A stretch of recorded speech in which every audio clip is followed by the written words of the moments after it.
அனைவருக்கும் கின் சிலபஸ் அகாடமியின் வணக்கம். தேர்வு நோக்கல் திருக்குறள் நாள் 21 அறிவுடைமை என்ற அதிகாரத்துல இருந்து முதல் 5 குறளை பார்க்க போறோம்.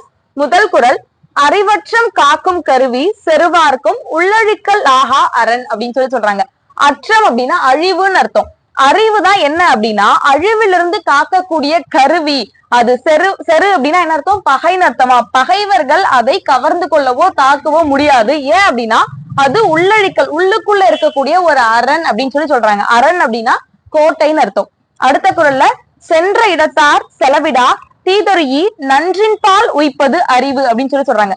சென்ற இடத்தார் செலவிடார் அப்படின்னா என்ன தோணுதோ அதை செய்யக்கூடாது, அதுல எது நன்மை அப்படின்னு சொல்லி ஆராய்ந்து செய்யறதுதான் அறிவு அப்படின்னு சொல்லியிருக்காங்க. அடுத்த குறள்ல, எப்பொருள் யார் யார்வாய் கேட்பினும் அப்பொருள் மெய்ப்பொருள் காண்பது அறிவு.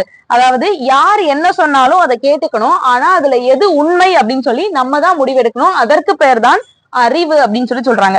அடுத்த குறள்ல, என் பொருள்வாக செல சொல்லி தான் பிறர்வாய் நுண்பொருள் காண்பது அறிவு. அதாவது ஒரு செய்தியை நம்ம மற்றவங்களுக்கு சொல்லணும் அப்படின்னா அதை தெளிவா அவங்களுக்கு விளங்கும்படி சொல்லணும். அதே சமயம் அவங்க நமக்கு ஒரு கருத்தை சொல்றாங்க அப்படின்னா அது தெளிவாக இல்ல அப்படின்னாலும் புரிஞ்சுக்க கூடிய நுட்பமான அறிவை நம்ம பெற்றிருக்கணும் அப்படின்னு சொல்றாங்க.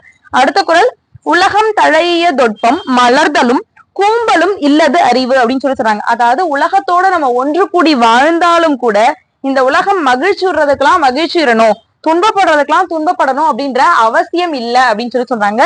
இந்த முதல் 5 குறள்ல முதல் குறளோட சிறப்பு என்னன்னா, அப்துல் கலாம் ஐயா அவர்கள் மிகவும் விருப்பப்பட்ட ஒரு திருக்குறள் என்னன்னு கேட்டா, அறிவற்றம் காக்கும் கருவி செருவார்க்கும் உள்ளழுக்கல் ஆகா அரண். இது டிஎன்பிஎஸ்சில ப்ரீவியஸ் இயர்ல கேட்ட கொஸ்டின். நாளைக்கு அறிவுடைமை அதிகாரத்துல உள்ள வேறொரு 5 குறளை பார்ப்போம். நன்றி.